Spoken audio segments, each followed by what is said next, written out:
Muy buenas.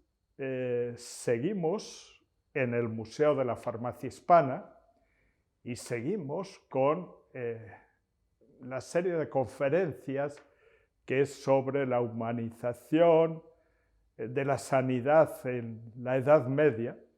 Estamos dando, patrocinadas por la Fundación de Ciencias de la Salud. Como verán, estamos en un lugar muy especial del Museo de la Farmacia Hispana, que es la farmacia árabe. Esta farmacia es evidentemente un montaje que hizo el que abrió el museo, que fue mi maestro Guillermo Foll, y lo hizo basándose en dos cosas: en las imágenes del Taquinum Sanitatis, una botica, al fin y al cabo, pues era una tienda más del mercado, y también fijándose en una farmacia que hay en el Museo Victoria y Alberto de Londres, que no está expuesta, pero que sí está entre los fondos museísticos de esa institución. La farmacia es fantástica, porque viendo esa farmacia, que la suelen ver los alumnos, al fin y al cabo este es un museo docente, se percibe todo lo que el mundo árabe islámico donó a la terapéutica farmacológica. Como ven, en el bazar tiene una gran cantidad de productos de tipo vegetal, que son propios de la terapéutica galenista, fundamentalmente vegetal. Ha puesto también algún animal y algunos vegetales muy enérgicos, como el opio. Aparte de eso, introduce las balanzas, porque ya los árabes empezaron a medir. Hay que recordar que en el siglo IX, en el califato de Bagdad, se produjo la primera separación entre médicos y farmacéuticos. Introduce los albarelos o los botes de farmacia que están ya dotados de capacidad para que los simples medicinales se conserven en ellos mejor que si estuvieran simplemente hechos de cerámica. Y después, aunque seguramente eso no se puede ver, introduce otros de los dos grandes avances de la farmacia árabe. Por una parte, el pan de azúcar. Hay una tremenda problema en torno a los jarabes. Los jarabes los introdujeron los árabes, igual que introdujeron el azúcar, sustituyendo a la miel. Y también un pequeño horno alquimista, porque siempre se ha pensado que galenismo y productos y actividades químicas eran incompatibles, y no es así. Los árabes empezaron pues a utilizar diversos fuegos y diversos instrumentos de destilación, alquitaras, determinados destiladores. Los historiadores de la ciencia tenemos el problema de que a nuestros alumnos, como decía el querido José María López Piñero, les tenemos que hablar desde Plato hasta Lanato. Quiere decir, es como historiadores generales, con lo cual somos poco especialistas en muchas cosas. Desde luego en árabe islámico, pues muy poco, entre otras cosas, porque aunque hemos estudiado mucho, no somos capaces de leer, o yo no soy capaz, y conozco a muchos historiadores que no son capaces de leer en árabe, lo cual es imprescindible para afrontar los textos con un mínimo de solvencia científica. Por lo tanto, tenemos hoy aquí a una profesora que yo me felicito porque esté entre nosotros. Parece y parecerá a lo largo de estas presentaciones que yo soy muy encomiástico con los invitados, pero estos invitados, y esta invitada en particular, es compañera mía también en la Real Academia de la Historia.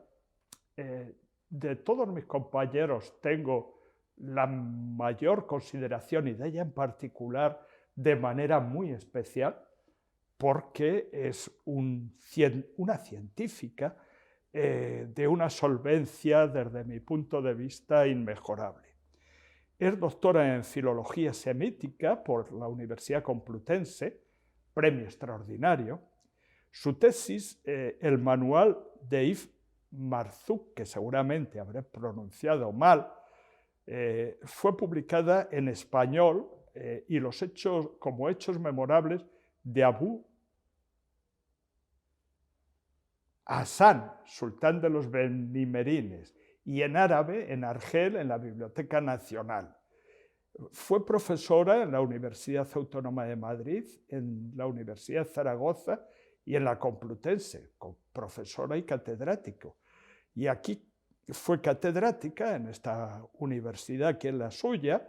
Luego fue emérita entre los años 2015 y 2018, y en la actualidad es profesora honorífica en el Departamento de Estudios Árabes e Islámicos, un departamento que ella misma dirigió durante 13 años, cuando ser director de departamento tenía una cierta importancia muy diferente de la que tiene en este momento. Es académica numeraria, como he dicho, de la Real Academia de Historia y de la Real Academia de Extremadura. Es correspondiente de todas las academias de historia hispanoamericanas, porque todos los académicos de historia lo son. También es correspondiente de la Real Academia de Buenas Letras de Barcelona, de la Real Academia de Córdoba y de la Academia Tunecina. Ha sido condecorada con Albisan al-Halabi por el Reino de Marruecos. Es doctora honoris causa por la Universidad de Granada. Premio Ibn Khaldun. Es del Comité de Honor de la Cátedra Al-Ándalus Magreb de la Universidad de Chile, miembro de honor del Centro de Estudios Históricos de Granada y del Instituto de Estudios Medievales y Renacentistas y de Humanidades Digitales en la Universidad de Salamanca, y evidentemente con este currículum y debido a su quehacer ha recibido varios homenajes. Forma parte de varios consejos de redacción, asesorías y de consejos científicos. Fue fundadora y primera directora de Anaquel de Estudios Árabes, subdirectora de Aljamía en la Universidad de Oviedo, dirigió Esperia, Culturas del Mediterráneo. Ha sido del comité organizador de 41 congresos y ha participado en más de 200 congresos. También ha comisariado exposiciones como Malaca, entre Malaca y Málaga, las artes del libro oriental en la Fundación Lázaro Galdiano. Ha participado en 11 proyectos de investigación, en 4 de ellos como investigadora principal, y ha dirigido 60 tesis doctorales, lo cual indica que, aparte de ser una persona con una preparación excepcional, es extraordinariamente generosa, porque hay que ser muy generoso para dirigir 60 tesis doctorales. Las ha dirigido en la Universidad Complutense, en la Autónoma, en Almiña, en Navarra, en Sevilla, El Cairo, Alejandría, Lisboa. Es decir, ha viajado y ha dirigido trabajos por todo el mundo que se ocupa de temas relacionados con su especialidad. Es autora de unas 400 publicaciones y coautora y coordinadora de 4 volúmenes de la historia de Menéndez Pidal, una historia verdaderamente legendaria, ¿no? Hizo un discurso de ingreso extraordinario en nuestra academia, que se trataba de los manuscritos árabes en España, su historia y la historia, y en la Real Academia de Extremadura, los episodios andalusíes de Extremadura. Y como doctor honoris causa en la Universidad de Granada publicó el discurso llamado Historia, causa, el encanto de Granada.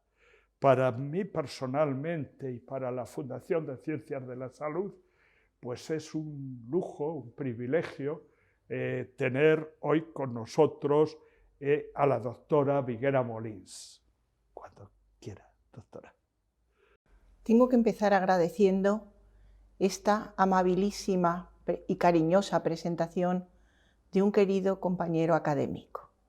Y también agradezco a la Fundación de Ciencias de la Salud y al excelentísimo señor don Francisco Javier Puerto Sarmiento, por haberme invitado, me ha gustado mucho, haberme invitado a participar en este ciclo y por haberme sugerido este interesante título para mi conferencia de hoy.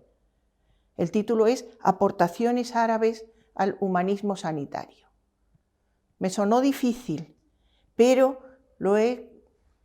he profundizado todo lo que he podido y lo he realizado con muchísimo gusto. Y voy a exponerlo ahora ante ustedes para que luego se recuerde en la siguiente publicación. Voy a empezar mencionando algo sobre contenidos y perspectivas. El humanismo sanitario es un gran objetivo al que los seres humanos han aplicado y aplican sus saberes y prácticas curativas, con sus dimensiones éticas y humanitarias, imprescindibles en relación con la ordenación ideal de los valores. Esto existe a nivel universal, con presencia mayor o menor, aportación de todas las civilizaciones. Pues esta admirable colectividad humana, precisamente admirable por esta dimensión, acumula esfuerzos para conocer y vencer sus dolencias, como fondo del humanismo sanitario que comparte ciencia y experiencia desde sus orígenes remotos. El ideal de la humanización sanitaria es cada vez más invocado, pero en su aplicación a realidades históricas debemos evitar los presentismos. Los conocimientos y aplicaciones sanitarias, también muy destacables en la cultura árabe, se extendieron durante la Edad Media por el proceso de arabización que, partiendo de la península arábiga, alcanzó desde Persia al Atlántico y desde Turquía al centro de África. Luego veremos algún mapa sobre esta cuestión. Este ámbito se caracteriza por su pluralidad, con diversos sustratos, tiempos, religiones, tendencias, identidades y extensiones. En todo esto se adoptó el vehículo lingüístico del árabe, por eso el título, Aportaciones árabes, centrado en sus contenidos, en esta extensa referencia, de medicina árabe, dentro de lo árabo-islámico. Lo ha subrayado muy bien en su presentación el profesor Puerto, y se conecta, por tanto, lo árabo-islámico con lo aportado en otras lenguas musulmanas, sobre todo, pero no solo, en persa y en turco. La sanidad, con cuanto abarca, es una cuestión muy representativa y también esencial en la cultura árabo-islámica, y ha producido ingente cantidad y variedad de textos escritos. La trayectoria sanitaria árabe está contenida en fuentes textuales árabes médicas, pero además representada con mayores o menores referencias en géneros diversos como los históricos, literarios, geográficos, filosóficos, entre otros generales como los numerosos repertorios biobibliográficos que caracterizan de una forma especial la cultura árabo-islámica. Y esos repertorios, a veces especializados, pueden reunir biografías de médicos. Entre ellos sobresale uno muy extenso de Ibn Abi Usaybia, nacido en Damasco, vivió en Damasco entre 1203 y 1270. Ese repertorio se titula Fuentes de las noticias sobre las generaciones de los médicos. Comienza con médicos griegos, es la primera vez que aparecen en esta conferencia estos antecedentes, siríacos también muy importantes, indios y latinos. Es interesante que no hiciera ninguna mención de los antecedentes chinos, cada vez más estudiados en relación con la medicina árabe. Pero son 700 páginas con referencias a los médicos árabo-islámicos. Los registros biográficos, pese a algunas deficiencias selectivas, interesan también porque destacan aportaciones individuales, ejemplos individuales, concretan enfermedades, señalan modelos, esto es muy importante, el modelo de lo biográfico, porque cuando elogian o denigran, contienen referencias tanto a la teoría médica árabe como a su ejercicio curativo. Y esto interesa para considerar el humanismo sanitario en acción. Y esta dimensión además suele escasear en los numerosísimos tratados teóricos árabes. Esto ayuda a enfocar las dimensiones sociales de la medicina sanitaria árabe, en paralelo a lo que podría aportarnos para el conocimiento de la medicina árabe la paleopatología, con sus ya no escasos análisis arqueológicos, también en el área árabe, sobre enterramientos árabo-islámicos, entre ellos los andalusíes, tengo que confesar que son los que mejor sigo, los que mejor conozco, que también empiezan a aportar excelentes datos. Por ahora lo sabido sobre la sanidad árabe se fundamenta casi exclusivamente en fuentes textuales, conservadas en manuscritos cuyas numerosísimas copias van siendo trabajosamente localizadas, han venido siendo localizadas en colecciones de todo el mundo, pero no están catalogadas por completo. Hay que destacar la abundante producción y difusión de manuscritos médicos y farmacológicos, con muy testimoniales imágenes, luego veremos alguna, de actos sanitarios, de instrumentos, que son magnífica fuente sobre la medicina árabe y sus aspectos también humanitarios, por las actitudes de la relación entre médico y enfermo.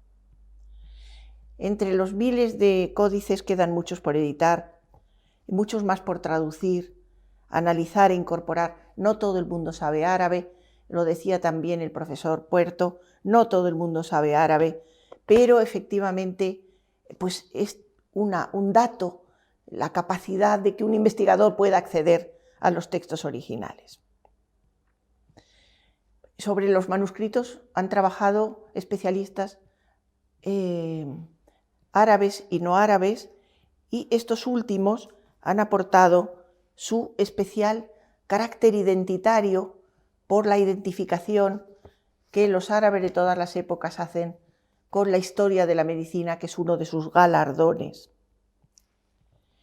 Pero no solamente profesores o especialistas árabes, porque en Occidente ha habido también un interés plurifacético por estos temas sanitarios, en relación con lo árabe también, muy grande, que impulsó desde el siglo XIX, sobre todo con algunos antecedentes escasos, impulsó desde el XIX las primeras recopilaciones bibliográficas, incluso sobre la medicina andalusí, y también algunas obras precursoras sobre el enorme conjunto sanitario árabo-islámico. Y son obras de conjunto tan considerables todavía hoy como las de Wistenfeld, Leclerc y Braun en el siglo XIX, y ya en el siglo XX las de Ullmann y Sesgin. Y en este siglo XXI, sobre todo, a mí me gustan mucho los extractos generales de Savage Smith. Y hay otros, claro, pero hay que seleccionar para presentar lo que parece que puede ser más indicativo. Está claro que la sanidad árabe se distribuye en áreas señaladas por tiempos y espacios concretos, entre ellos el andalusí. En Al-Ándalus la medicina se desarrolló muchísimo, y luego veremos el libro más reciente sobre la medicina en Al-Ándalus, veremos la portada, donde 15 especialistas trataron cuestiones que también caracterizan el conjunto de la medicina árabe, como son elaboración y transmisión del patrimonio científico, noticias médicas en fuentes árabes, actitudes ante la enfermedad, sus prevenciones, asistencia al enfermo, los hospitales, farmacología, medicina estética, odontología, medicina popular y recursos mágicos. Las dimensiones filosóficas, que ahora nos interesan mucho, antídotos, medicina árabe y medicina hebrea, sanadores entre empirismo y ciencia. Todo eso lo aborda este libro, pero como ya digo, son generales, son aspectos destacados de la medicina árabe. Creo que no tendría sentido que en mi comunicación yo volviera a resumir todo esto que acabo de detallar, o aspectos históricos, o que me ocupara de hablar de los médicos principales.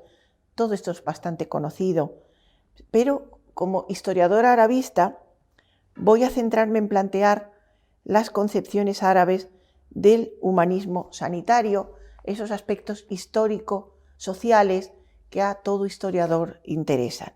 Y empiezo por las deducciones que empiezo en mi texto, que es más amplio que este resumen, empiezo por las deducciones que la etimología de los términos árabes ofrece y que son muy interesantes. Luego sigo por el planteamiento moral en los textos árabes. Uno de los problemas en relación también con las áreas estudiosas es que nos encontramos aislados en especialidades. Medicina árabe, medicina de aquí y de allá, de este tiempo o del otro. Y por eso yo creo que debemos encomiar los beneficios estudiosos que pueden derivarse, sin duda, de conjuntos de aportaciones globales como esta en esta ocasión, dirigida por el profesor Puerto, en el que se reúnen diversas áreas, diversas franjas. Voy a mencionar algo de qué significan los textos árabes, qué significan las palabras enfermedad, sanidad, curación.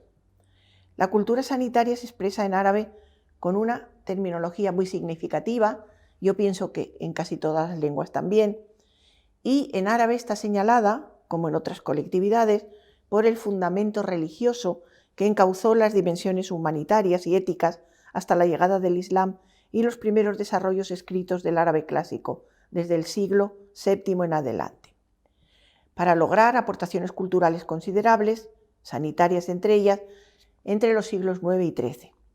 Algunas líneas del Corán se refieren a la curación y sanidad corporales, dan normas a enfermos, algún remedio y, sobre todo, esa dimensión ideológica de que el texto coránico se proclama como sanador de las gentes y de sus corazones, cuerpos y almas, ¿no? Y hasta aquí esa profunda, esa conspicua, doble profundidad humana, corporal y espiritual, que también marca las cualidades sanitarias que deben atender a ambas. Las tradiciones religiosas hadices conservan numerosas referencias sobre medicina, dichos y actos del profeta. Se transmiten oralmente desde los primeros siglos del Islam, llegan a formar colecciones voluminosas por escrito y, sobre todo a partir del siglo IX, puestas por escrito, que dedican capítulos específicos con referencias a la enfermedad. Hay algunos capítulos en las obras generales de hadith dedicadas solamente a la medicina en los hadices, en los dichos y hechos del profeta y de su entorno. Y con esto fundamenta un aspecto muy especial de la medicina árabe, que es la medicina profética. En árabe, el área léxica referida a la sanidad es tan amplia como alcanzan estas cuestiones entre sí conectadas, pero destacan algunos términos que explicaré en mi texto escrito con más amplitud. Por ejemplo, ¿qué es la enfermedad en los textos árabes? Se llama sobre todo, hay sinónimos o casi sinónimos, pero la principal palabra es marad, y no está planteada la enfermedad marad como un castigo divino. Una palabra de esa misma raíz da hospital, mumarrid, y son conexiones muy importantes que pueden conectar con esa referencia de que no es un castigo, pero sí está previsto por Dios, con una cuestión tan interesante a lo largo de la historia humana y no exclusivamente árabo-islámica, como es la relación entre enfermedad y predestinación. Pero se distinguen los planteamientos de filósofos médicos que, situados entre la tradición greco-árabe, aristotélica y neoplatónica, y la tradición teológica, mostraron novedosas aportaciones, apreciaciones en cuestiones deterministas. Incluso se separaron negaron el determinismo médico de la enfermedad. Algunos hadices ya prevén que haya curación. Dicen, no hay enfermedad creada por Dios sin que Él haya creado también su cura. Otro hadith dice, cuando el remedio es aplicado a la enfermedad, esta es curada con permiso de Dios. Hay una connivencia, pero y hay planteamientos árabo-islámicos muy importantes que armonizan lo espiritual y lo psicológico, lo corporal y lo espiritual. Podrían englobarse quizás en lo que está tan de moda, creo yo, que es la salud holística, pero yo no soy capaz de plantearlo en profundidad. La salud, según los textos árabes, es un derecho y un deber humano, y esta es una perspectiva fundamental, como también se comprueba en las mismas tradiciones. Dice un hadith, criaturas de Dios, cuidaos, pues Dios no creó ningún mal, a excepción de la vejez, sin haber previsto su remedio. Su instrumento es la medicina. La principal raíz para medicina es tabb y contiene la idea de ejercer la medicina, curar, ser bondadoso, dimensión importantísima, y ayudar. Tib, medicina, tabib, médico, experto, fasio y sabio. En cambio, para farmacia y farmacopea, el árabe eligió un curiosísimo préstamo arabizado que es saidala, que, aunque siempre se adjudica a los griegos, yo me atrevería a proponer que ambos, griego y árabe, comparten el término sánscrito, porque en la India se llamaba así, sandalón, a la madera usada como incienso, oriunda de la India, y que seguramente se difundió con anterioridad a otras difusiones en la península arábiga a través del comercio de especias. La palabra curación tiene varios sinónimos en árabe: curación, remedio, medicina, pero también salvación, y es una palabra interesantísima, shifa. Recordemos que, por ejemplo, el libro de Avicena se llama Kitab Shifa, aunque después en su traducción latina prefiriera ponerse el expresivo título, fue traducido en Toledo, fue traducido con el expresivísimo de suficiente. Y ahora se está defendiendo esta segunda etimología, libro suficiente, aunque seguimos traduciéndolo la mayoría como libro de la curación.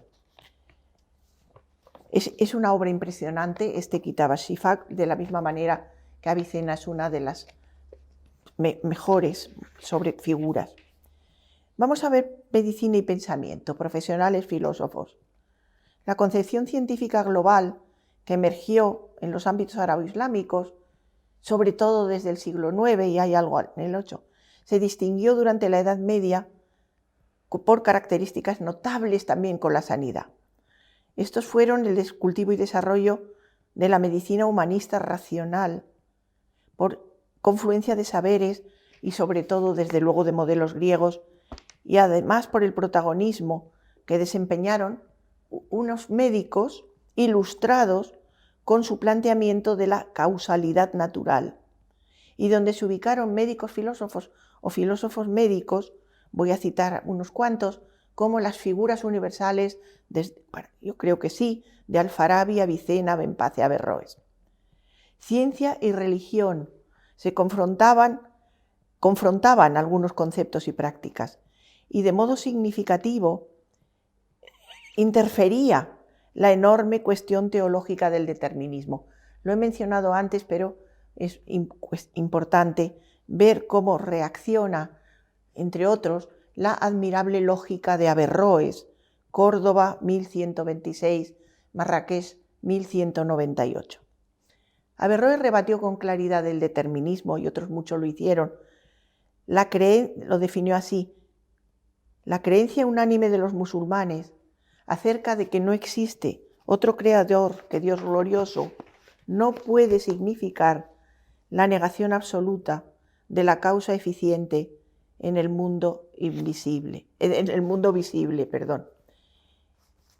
Entre otros, se encuentra una escala desde teóricos, entre estos médicos filósofos, una escala de médicos eminentes desde los médicos eminentes, teóricos, pensadores, a los más dedicados a la práctica, a la tecné. Todo ello aprendido de maestros y textos en el marco superior de la ideología médica introducida por los médicos filósofos en árabe. La conexión tenía un precedente tan destacado como Galeno en la estrecha linde medicina-filosofía, como mostró Galeno en su diciendo, no sé si es el título de un opúsculo, me parece que sí, que dice el médico mejor es también filósofo.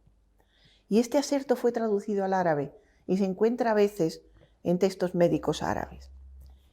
Refirióse Kant en sus Écrits sur le corps et l'esprit en 1786, como muchos otros. Esto ya viene de muy antiguo, pero es que estos escritos de Kant yo creo que merecen degustarse ante lo que aquí comento sobre la filosofía y medicina árabe. Decía Kant categóricamente, y se encuentra también en los textos árabes, la medicina del cuerpo es incumbencia de los filósofos. La relación activa entre filosofía y medicina se manifiesta claramente y como un valor en algunos compendios sanitarios árabes. Por ejemplo, en el titulado Libro de las curiosidades y las utilidades médicas y filosóficas, con 14 opúsculos, algunos adjudicados al médico y filósofo Abul Faraj al-Iraqi, que muere en 1043. Lo interesante es que están copiados en un manuscrito muy original, muy excepcional, que es el manuscrito árabe del Escorial, número 888.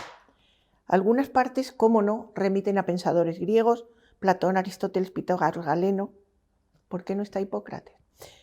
Bueno, lo dejo para los especialistas en medicina y en sanidad.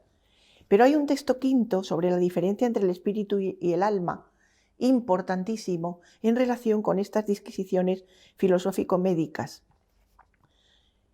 que están planteadas, insisto mucho en esto, desde perspectivas racionales en textos árabes y en textos médicos árabes. Esos textos médicos también presentan a la ética como medicina anímica, que controle acciones y facultades racionales e imaginativas. Y esto puede comprobarse, yo he leído algunos para preparar esta conferencia, textos de Razi, Al-Farabi, Al-Kindi, en el pensador judío Maimónides que escribió en árabe, y muchos otros. Y vuelvo a mencionar a Avicena, no puedo dejarle de mencionar. Nacido en el Jurasán, en el área persa iraquí, y muerto en Hamadán en 1037. Sus escritos transparentan esa dimensión psicosomática de una forma clarísima y admirable, en la cual asoma la ética, indudablemente. En sus 300 obras, muchas de ellas están dedicadas a este aspecto. Fue médico de corte y está muy influido no solamente por lo greco-árabe, sino también por lo hindú, y considerado como cima de la llamada Escuela de Bagdad, donde se tradujo prácticamente poco a poco, desde finales del 8. Yo me atrevo, o he leído, no lo sé precisar del todo, pero Dimitri Gutas, en su libro sobre las aportaciones griegas a lo árabe, lo dice claramente, y luego Fuad Sezgin también, prácticamente todo completo, el corpus medicorum griego al árabe. Y esto es muy importante. Avicena es autor de un maravilloso canon sobre la medicina y utilizó la palabra canon griega, ¿no? Esto no es una casualidad. Al-Qanun fit Tib, y el alcance de sus referencias patológicas, mentales, físicas, de alcance moral, son evidentes. Y yo me he leído uno de sus capítulos en lo que cual esto se transparenta de una forma especial, está dedicado a los trastornos del habla. Vamos a hablar algo sobre la buena conducta sanitaria. Las referencias moralizantes se encuentran difundidas por diversos escritos árabes que a la ética y a la corrección de los caracteres y la conducta se utilizan estas palabras, los caracteres y la conducta, al-akhlaq, entre ellos un opúsculo del cordobés Ibn Hazm, traducido por Asim Palacios y retraducido quiero decir, reeditado por el profesor de la Complutense, Emilio Tornero, es verdaderamente algo importantísimo. Fue un médico cristiano, he hablado de médicos judíos, de médicos cristianos ahora y de médicos árabes, y realmente esta comunidad en pro de la curación es importantísimo. Este médico cristiano se llamaba Ar-Ruhawi y muere después del año 890. Está situado ya por esa época cuando los trasvases grecoárabes están prácticamente enteros y sobre todo de obras científicas y filosóficas griegas. Es cierto que los contenidos éticos afectan a otras áreas de la cultura árabe, por supuesto, y aparecen en textos literarios, en textos cronísticos. Es impresionante ver cómo se aplica la ética a las figuras ejemplarizantes de los soberanos. Las crónicas están escritas para el poder, etcétera, etcétera. Pero Ar-Ruhawi escribió una obra titulada Adab at-Tabib, y Adab significa educación, buena conducta, buenas prácticas. Yo lo traduciría por la buena conducta del médico, aunque en otras traducciones está traducido al inglés parcialmente, dice la educación del médico, que a mí me parece menos intenso que la buena conducta, que también significa la palabra adab. En su siglo IX ya señalaba que los sanitarios deben responder ante Dios por sus actos, servir a sus semejantes y ejercer sus saberes reflejando sus propios valores y los de su sociedad. Pero advierte que algunos no aplican los métodos correctos y resulta necesario fortalecer la ética racional y las normas médicas.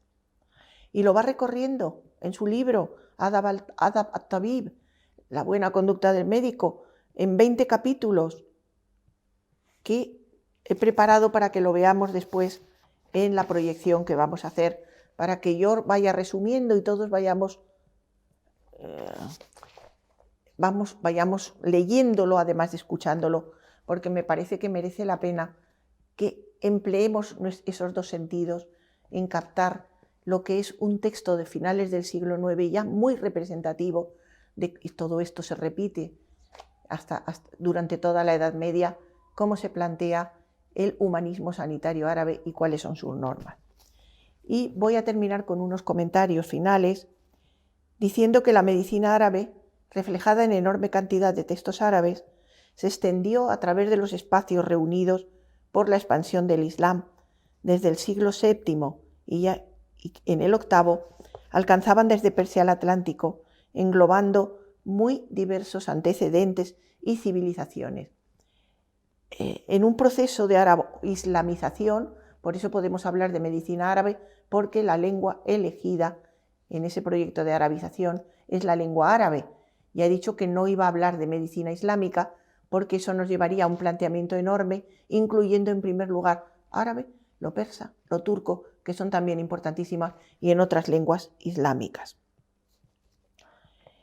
Estos antecedentes y civilizaciones englobó el griego también, lo griego, ya he dicho que fue vertido prácticamente al árabe, y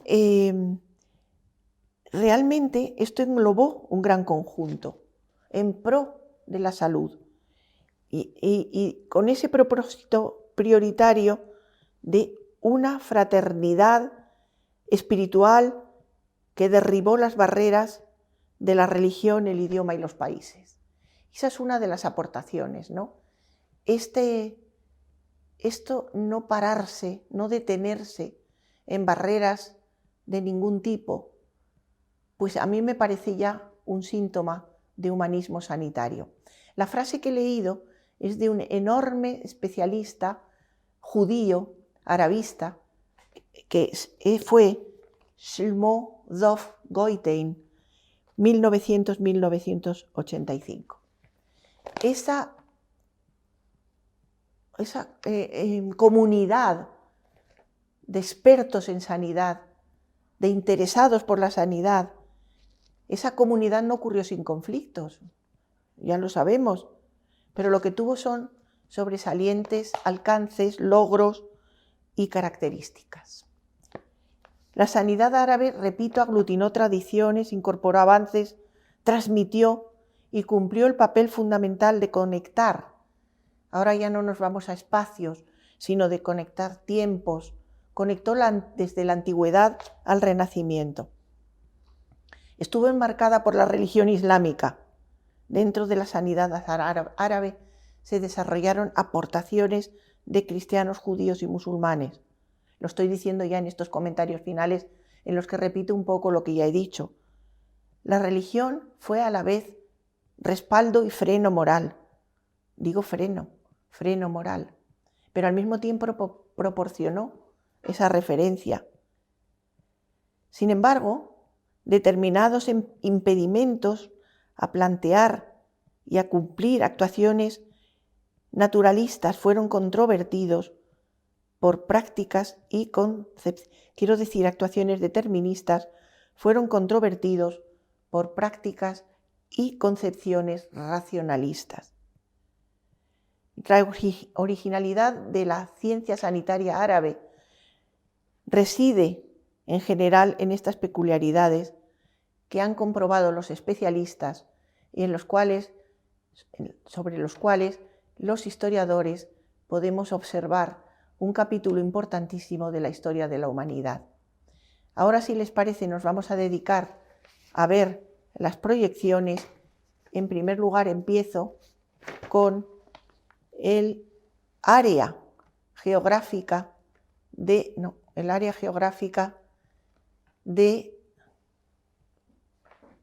que abarca lo que podemos llamar medicina árabe desde la expansión. Ahí están marcadas en distintos colores los distintos siglos. Arranca desde la península arábiga, se extiende por Oriente Medio, que es la segunda fase, y a principios del siglo VIII llega en lo amarillo desde los confines de Persia hasta el Atlántico. A todo esto nos referimos, es un conjunto inmenso al mencionar medicina árabe. Seguimos viendo. El segundo es la portada de un libro de 1999, me he referido a él, es La medicina en Al-Ándalus, está coordinada por Emilio Molina y Camilo Álvarez de Morales. El primero es historiador y el segundo es un experto, ha trabajado muchísimo sobre medicina, sobre todo en Al-Ándalus y en general árabe. He dicho que las fuentes de nuestro conocimiento reposan en fuentes textuales y me he referido a la enorme cantidad de manuscritos. Hay páginas web llenas de referencias a manuscritos y sobre todo lo que para mí es más interesante, a sus especialidades, que son decenas de especialidades. Están clasificados por especialidades médicas y sanitarias y farmacológicas. Y esto es importantísimo y aquí traigo la página web de la Biblioteca Nacional de Medicina, que es importantísimo, Islamic Medical Manuscripts. Y ahí está la página web. Creo que merece la pena que tengamos esa referencia. Aquí hay algo a lo que no he podido referirme, que es a la institución ética, de los hospitales en el Islam. Sobre todo las fuentes cronísticas elogian esa dimensión y esa provisión de fondos de la caridad pública para lo que se llaman los legados píos, para subvenir a Además ejercían una medicina muy especial. Pero he traído la lápida de fundación del Hospital de Granada, fundada por Muhammad V, el sultán de la Alhambra, que tanto mejoró la Alhambra. Realmente la Alhambra que conocemos es de su época. Y este hospital todavía quedaban restos, cada vez peor conservados, al pie, en el Albaicín, al pie de la Alhambra. Desde él se veía la Alhambra y desde la Alhambra se veía el hospital. No podemos detenernos en la cuestión de los hospitales, pero fíjense cómo la lápida elogia al constructor. Esa es una de las referencias de conexión entre quién sufraga la medicina. Una de las áreas especializadas es la oculística y aquí tenemos algo que también he dicho, que es la importancia de los manuscritos ilustrados, de los manuscritos con ilustraciones.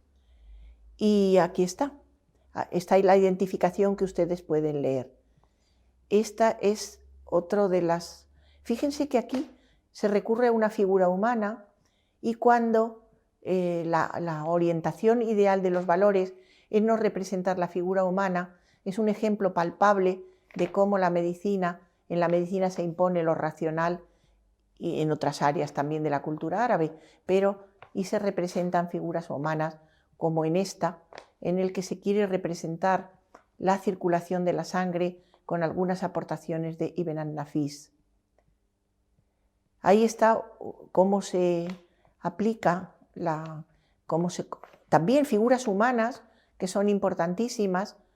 Yo la verdad es que creo que llevan tocas femeninas, pero tendré que leer, cosa que no he hecho, la página entera del manuscrito para confirmar de qué se trata.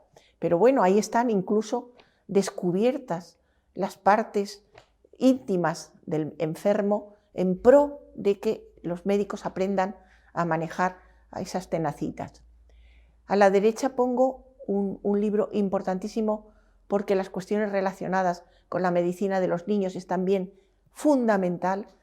Camilo Álvarez de Morales tiene un artículo sobre eso, pero esto es un tratado de Abdelmalik ibn Habib, un cordobés que escribe un libro sobre el feto, traducido por un médico de Córdoba que también hizo aportaciones a la medicina árabe y era Antonio Arjona Castro. Estoy intentando pasar. Aquí está la cirugía, claro, los instrumentos quirúrgicos importantísimos. Estos son de Al-Zahrawi. Ese nombre Al-Zahrawi quiere decir que nació en Medina Zara, donde había una farmacia, lo ha estudiado también Camilo Álvarez de Morales, la farmacia de Medina Zara, y también los califas, ya sea en época de Al-Hakam II, eran mecenas de médicos y farmacéuticos y sanitarios. Otro aspecto importantísimo es los tratados de simples, la farmacología en general. Por eso en esta sala del Museo de Farmacia hay bastantes plantas, porque eran un recurso sin olvidar también a los animales y a los minerales. Aunque yo soy aficionada a los tratados de simples, que generalmente eran botánicos, como el manuscrito maravilloso de la Biblioteca Nacional de Madrid, que es una versión de Dioscórides traducido al árabe 2 veces, una vez en Bagdad y otra en Córdoba.